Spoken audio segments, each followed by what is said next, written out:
This is FBG Jen. And FBG Kristen. And I'm FBG Margot, host and producer. You're listening to the podcast that will help you keep a lid on the junk in the trunk and inspire you to live a happy and confident life. Each episode, we chat with motivational experts and celebs and share our own candid adventures in being healthy. If you're looking for a podcast that's equal parts hilarious and enlightening, well then welcome to the Fit Bottomed Girls podcast. Welcome back to the Fit Bottomed Girls podcast. This is FBG Margot, and on the line today, we have FBG Jen. Hey, hey. And we have FBG Kristen. Hello. And y'all, we have a diva on the show today, in addition to us, of course. She is the PCOS Diva, Amy Medling. And so, Jen, do you want to talk a little bit about what PCOS is? Sure. So PCOS is something that I think is it feels like it's becoming more common and is more talked about recently, but still a lot of women that have it aren't usually aware of it. But it's a hormonal disorder that usually gives you and enlarges your ovaries with small cysts on them. And from what I know, it can be, painful. It can cause you to have messed up periods, painful cramps, different stuff. It can also be a cause I think there's a link to it with obesity, even excess hair growth, acne. It's kind of one of these difficult to diagnose kind of things that are out there. But I thought that this interview with her really, she did a great job of explaining what it is, some of the symptoms of it, and then talking about different ways you can kind of find relief. I found it really interesting because a lot of times I think as women, we're just I have a period and it hurts. And that's right. kind of, or I have this weird cystic acne, or I have this, weird hair in my chin or something. Yeah, it's just kind of a weird thing of being a woman when, maybe it's something a little bit more than that. We've had a lot of people request this topic, right? Or they want answers to what these kind of questions, Yeah. Yeah. Cause they're really kind of struggling and, it affects health and well-being and, it's important. It's really important. And it can lead to, unexplained infertility, all kinds of different stuff. Yeah, she's great. You guys are going to really love this interview. And she gives advice for stress relief and stuff like that, too. Anything that can kind of affect PCOS. So, you guys, I think, are going to really love this. And, if y'all are in iTunes, if you can leave us a 5-star review, we will read it on the air. But wherever you get your podcasts, including Spotify, we're getting a lot of fans from Spotify. We're on the Alexa, if you have the Alexa app. And just feel free, please subscribe to the show. And if you have any comments or suggestions, you can email us at podcast@fitbottomedgirls.com. And I say, let's just dive right in with the PCOS Diva, ladies. Yeah. Let's do it. Amy Medling is a certified health coach who specializes in working with women with Polycystic Ovary Syndrome, or PCOS. She is the founder of PCOS Diva and has developed a proven protocol of diet and lifestyle programs that offer women tools to help gain control of their PCOS and regain their fertility, femininity, health, and happiness. She lives in Nashua, New Hampshire with her husband and 3 children. You can find her at PCOSdiva.com. Welcome to the show, Amy. Oh, thanks for having me on. Thank you so much for joining us today. This is FBG Margot, and on the line today we have FBG Jen. Hello. And we have FBG Kristen. Hi. So, Amy, I'm going to ask you the first question. We were actually, one of our super fans, her name is Jo, requested that we have a PCOS expert on the show, and voila, you were pitched to us within that week. So you are here to promote your book, Healing PCOS, a 21-day plan for reclaiming your health and life with PCOS. So my first question for you is, what are the symptoms of PCOS, and why is it so often misdiagnosed? So, PCOS is a syndrome, so it can affect women in different ways. So there's, a whole laundry list of symptoms, and, every woman doesn't present the same way. But some common symptoms, and one of the diagnostic criteria for PCOS is excess androgens. So there's many symptoms that are a result of those excess androgens, like male pattern hair loss or androgenic alopecia. So losing hair, kind of this diffuse hair loss kind of around the crown of your scalp. and then growing hair where you don't want it, which is called hirsutism. So think hair like on your chin, neck, upper lip. Could even have it on your chest and back and inner thighs. So there can be a lot of issues also with acne that's driven by excess androgens. And then there's symptoms that are caused by insulin resistance, which is another root factor of PCOS. So symptoms like difficulty losing weight and high levels of insulin and insulin resistance and depression, anxiety, poor body image, eating disorders. A lot of women with PCOS also have hypothyroid or even Hashimoto's, which is the autoimmune type of hypothyroidism. And then, of course, PCOS really at the root too is infertility, and it's the leading cause of female infertility. So cycle irregularities. A lot of women don't ovulate or have irregular menstrual cycles. And, I could go on and on with this list of really daunting symptoms, but the way that a woman would get a traditional diagnosis is right now, most doctors will diagnose using what we call the Rotterdam criteria. So it's basically 2 out of the 3 criteria. And I mentioned the elevated androgens is one. The second is irregular menstrual cycles and ovulatory cycles. And then the third is the sort of classic string of pearls look around your ovaries.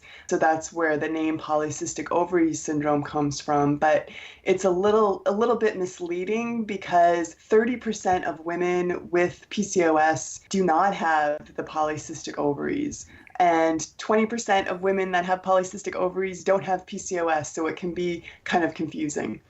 So if a woman is sitting here listening to this and they're like, okay, check, maybe I have something going on. What's the first thing that they should do and that they can do? Well, I think the first thing that they should know is that there is a lot of hope for women with PCOS. And the other thing is that you have to really become a diva. And the name of my company is PCOS Diva. And you have to learn to advocate for yourself. And sometimes it can be really difficult to get a PCOS diagnosis.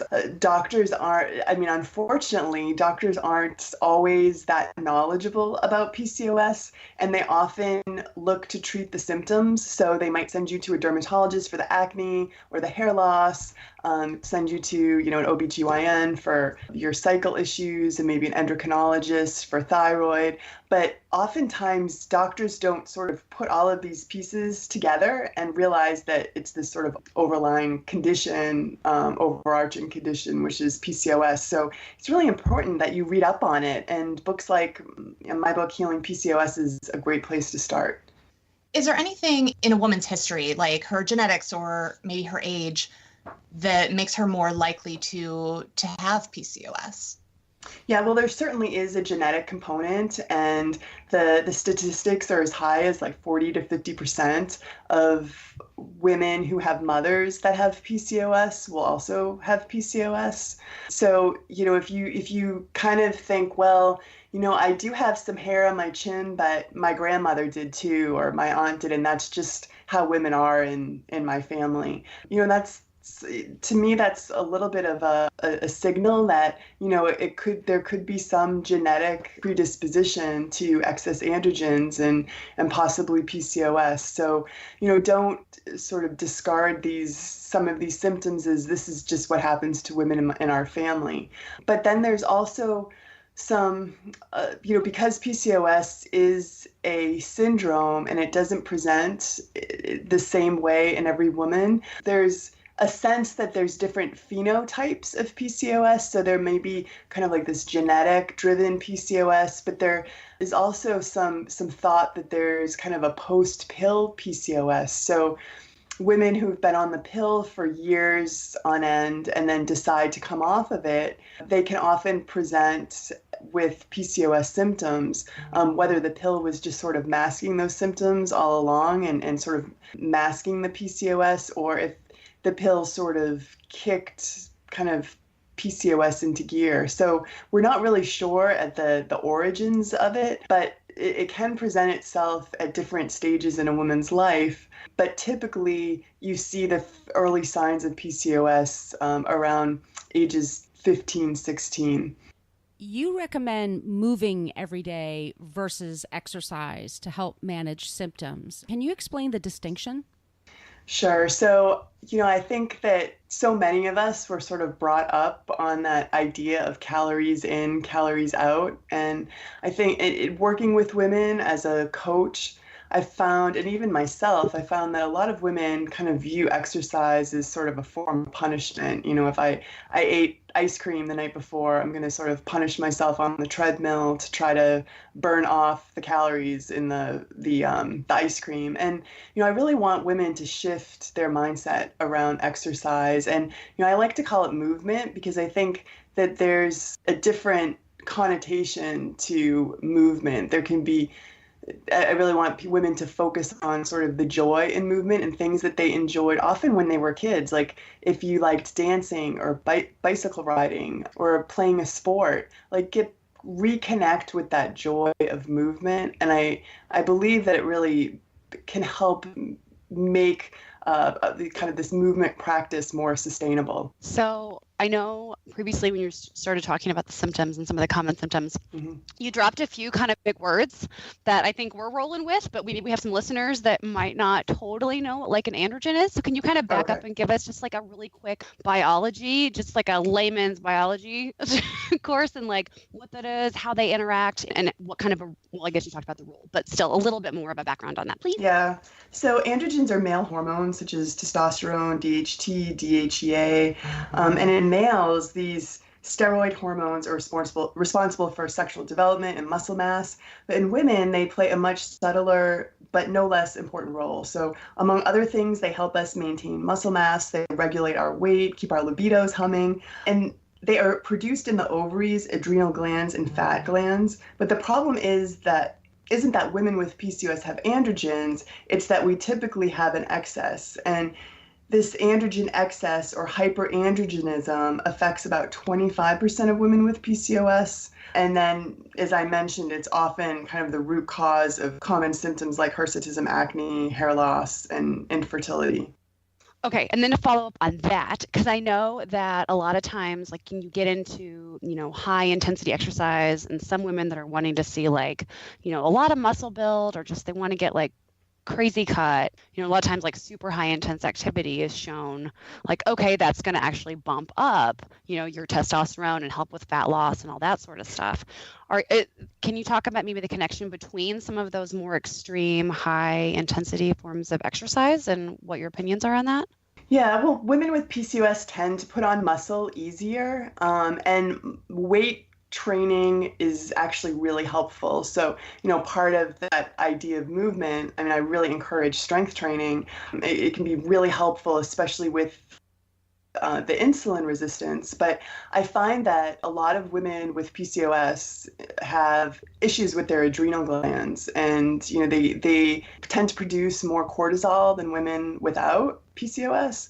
And so when you get into that really heavy style of exercise, think like running marathons and even like some really heavy duty CrossFit type classes, it can really do a number on our adrenals. And then it sort of causes us to, it's funny because a lot of women will come to me and say, well, I've been training for a marathon, and the crazy thing is I'm gaining weight instead of losing weight. So it actually ends up having kind of the opposite, intent for a lot of women. When they're wanting to really lose the weight doing really intense exercise, it kind of backfires on them because it causes more stress on the body and leads to adrenal issues and inflammation.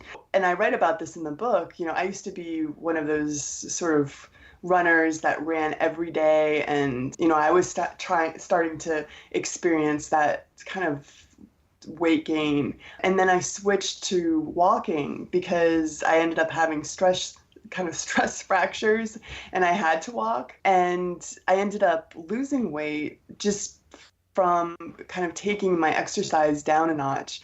And that's one of the things that women with PCOS really need to experiment with, is the type of exercise to figure out what works best for you. Now, you mentioned stress.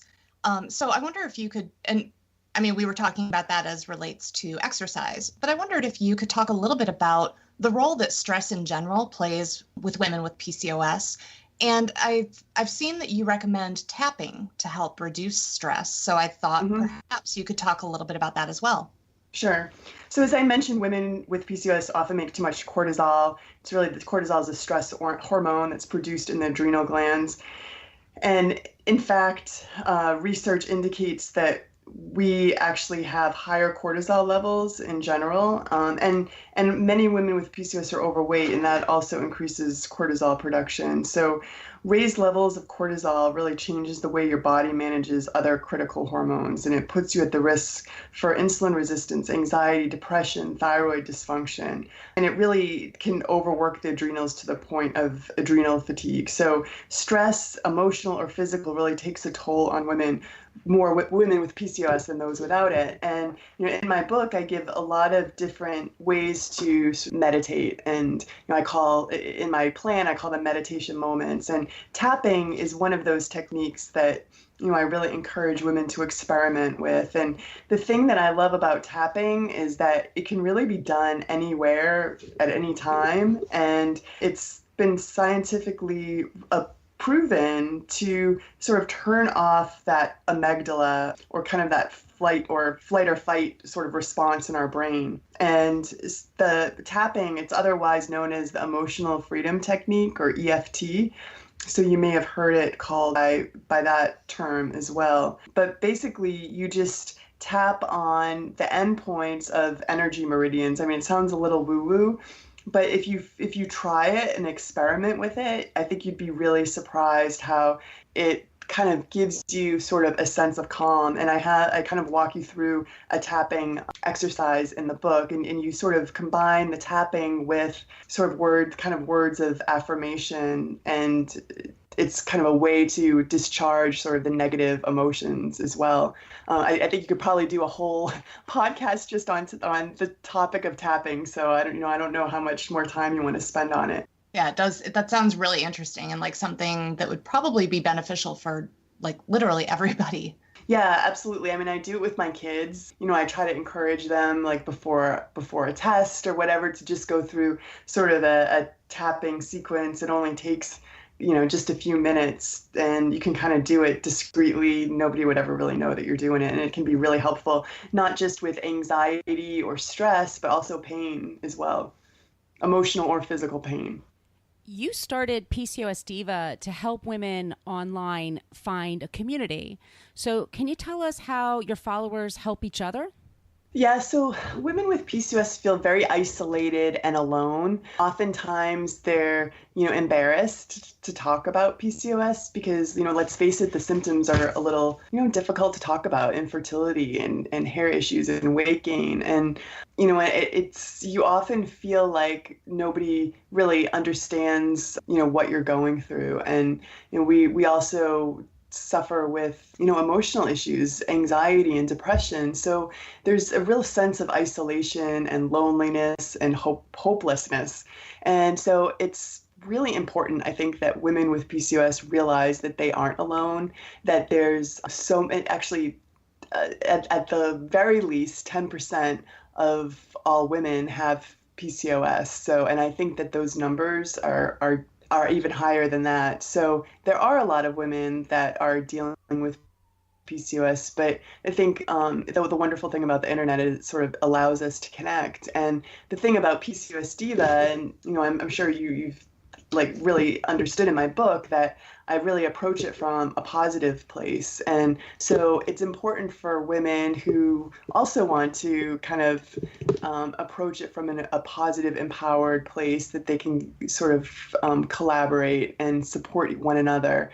And that's what I've sort of built through my online programs and social media community. And actually right now I'm doing a book club on Facebook where I have about 700 women in the group right now, and we're going to be going through the 21-day program together through the book. And there's just there's so much power in support and accountability and just realizing that you're not alone. So to that point, and I think you touched on this a little bit before too, that you're like, and on your site you say PCOS Diva, like it's a choice, like you choose to be a PCOS Diva. Can you talk a little bit more about that mindset and why that shift in thinking is so important to healing?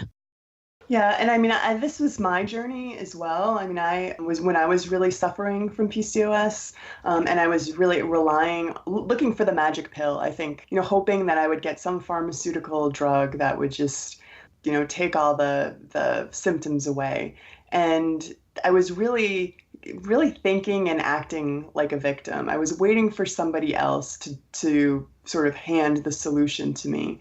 And when I woke up one day and I realized that, I'm just really feeling worse with these prescriptions. And at the time I was 30 years old and I had these 2 little boys and I just wasn't the wife or mother that I wanted to be.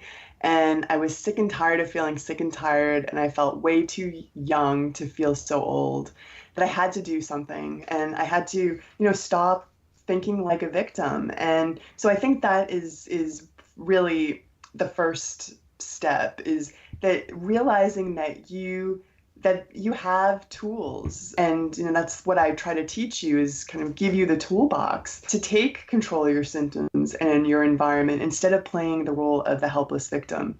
And then the second thing that I think is really important is, if you've sort of been in the PCOS community for a while, there's a lot of sites talking about fighting PCOS and conquering PCOS. And I think this idea of a battle or war to be waged against PCOS, it's really ripe with this masculine energy. And I really want women to realize that they need to embrace the feminine, that sort of inner goddess, the diva, and that it's not your body betraying you.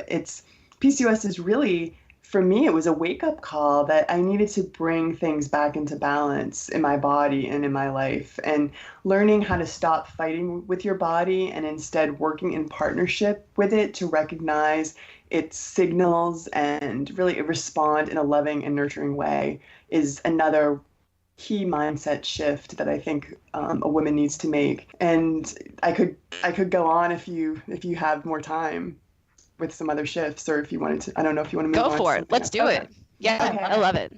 Yeah, so I've coached thousands of women with PCOS at this point, and really it saw some overarching themes. And one of them was this sense of lack in their life. And I think a lot of it comes from the sense that PCOS sort of robs you of your sense of femininity. So, with the all of those sort of laundry list of symptoms, I think women tend to start feeling this sense of lack about themselves, that they're not enough, that they're not deserving. And then that sort of overflows into their life. Like, they don't have enough time to move their body. They don't have enough time to take time out and do like a tapping meditation. They don't have enough money to, purchase the supplements, or, they're just not making themselves a priority.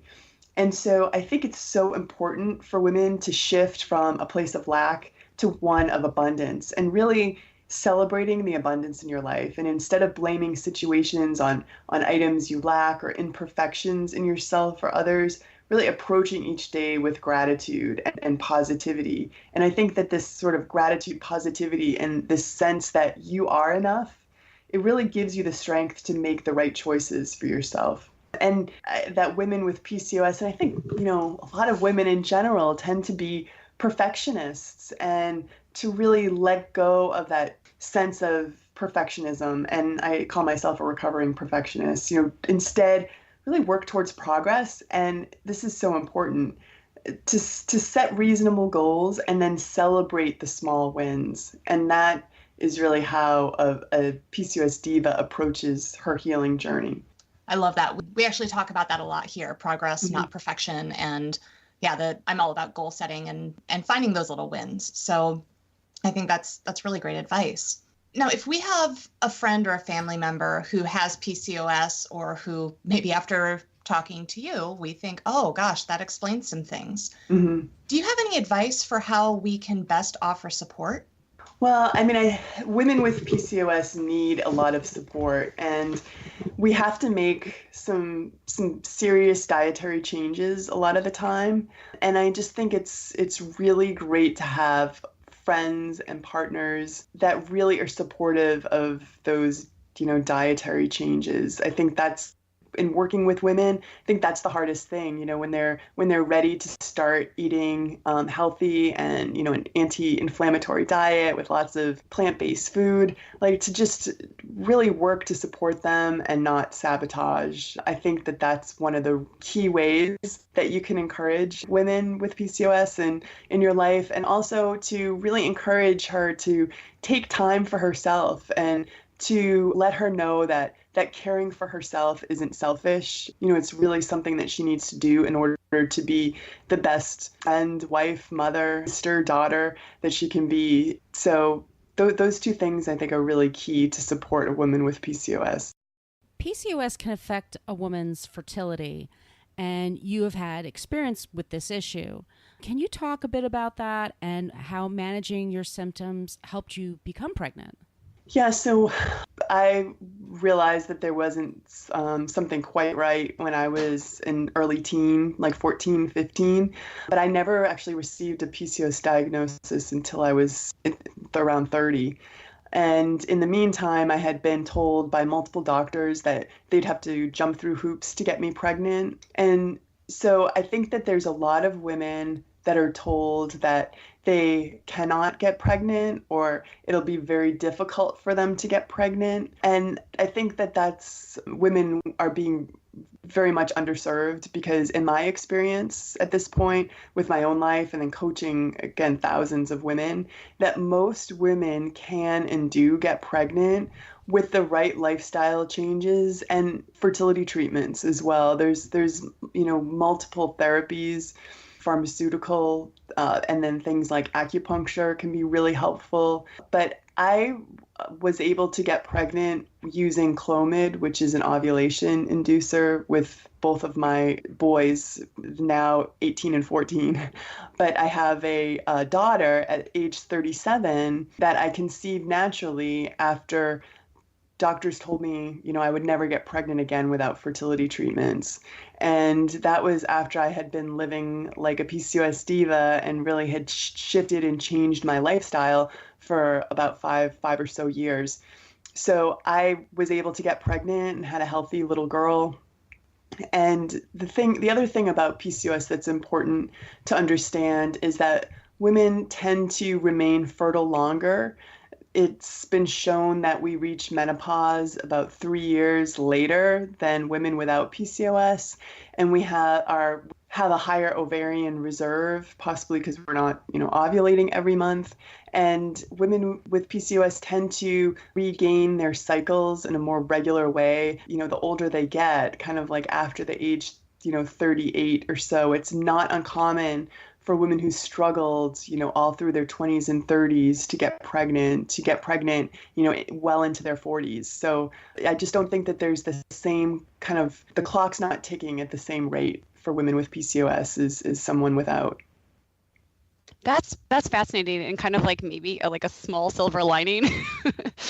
Sounds like to having it, if you're having trouble getting pregnant, that okay, maybe the time tick isn't quite as terrifying.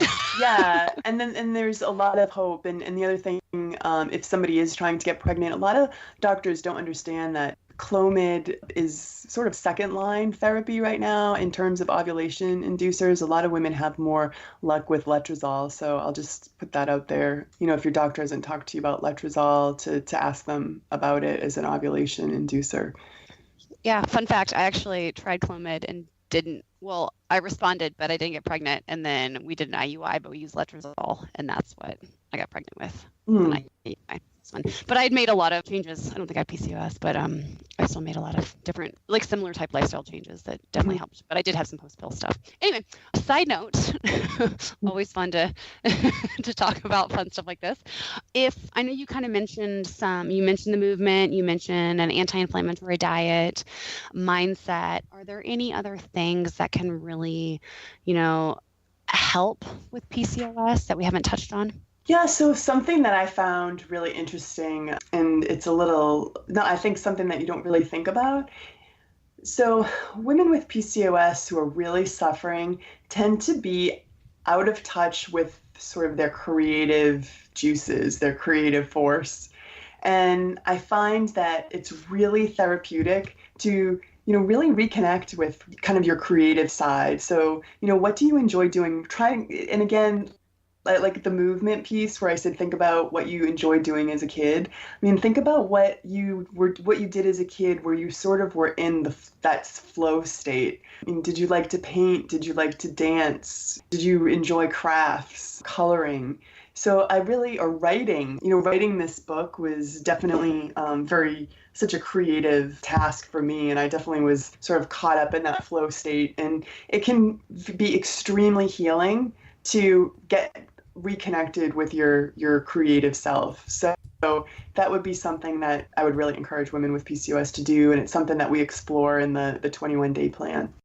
So if a woman learns that she has PCOS and she makes these changes, she's eating an anti-inflammatory diet, she's getting movement every day, she's reducing her stress, she's finding her creativity, how long is it reasonable to expect for her to see results once she becomes a true PCOS diva? Is there any sort of range that you can give, or is it really just individual? Well, I definitely think it's, of course it's individual because we're, unique bio-individuals, but I can, safely say that within the first week, if you're following the plan, you'll notice some shifts. I had a program that I've run for the last 6 years, and at this point, like 5,000 women have gone through it, and it's a 7-day jumpstart program.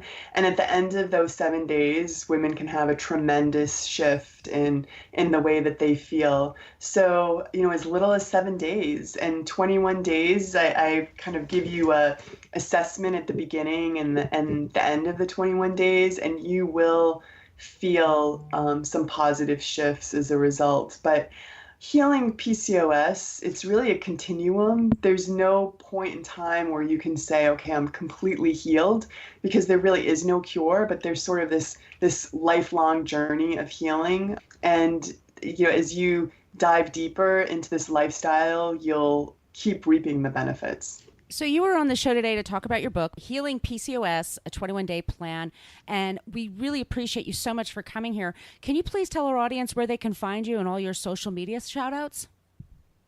Sure. So the book site is healingpcos.com, but my main site is PCOSdiva.com, and there I have lots of free resources. I have a supplement guide and lab guide and a PCOS 101 resource and just tons of articles. And I also host a podcast. I think I'm up to episode 90 at this point, where I interview lots of different experts on PCOS.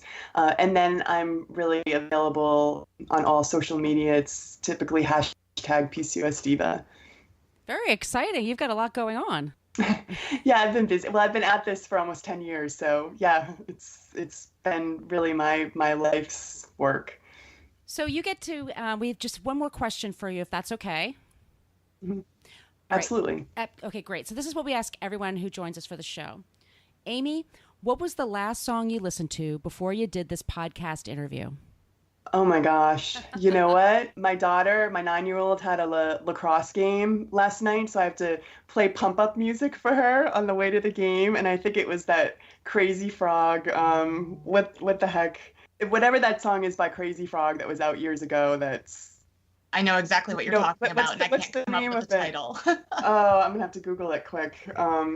But yeah, I can't stand it, but she loves. Is this a Swedish thing? I just Googled it. Is it a Swedish thing? Well, I mean, they might be Swedish, but it's not like in Swedish. No, it's just, yeah, just look up Crazy Frog. I'm sorry. I wish I knew what it was. That's okay. That's still a great answer. What the name was. So funny. Yeah. Ring a ding ding, something like that. Yes. Let's- Yes. Crazy Frog. Yeah. That's funny. That's great. Axel F. That's what it is on YouTube. Cool. Crazy Frog. So thank you so much for joining our show today. Oh, thanks so much for having me. It's been a pleasure. Love this show? Tell us why in a 5-star review on iTunes and we'll read it on the air. Also, make sure you are a subscriber. If you want to reach out to say hi or have a question about a recent episode, yay, well, feel free to email us at podcast@fitbottomgirls.com. And if this podcast jives perfectly with your brand, consider sponsoring the show. Get more info by emailing advertising@fitbottomgirls.com. Find all kinds of Fit Bottom goodness online and on social media at Fit Bottom Girls, Fit Bottom Mamas, Fit Bottom Eats, and Fit Bottom Zen. And if books and movies are your thing, check out the other podcast I co-host called Book versus Movie, which you can find anywhere where you search for podcasts. Thanks for listening.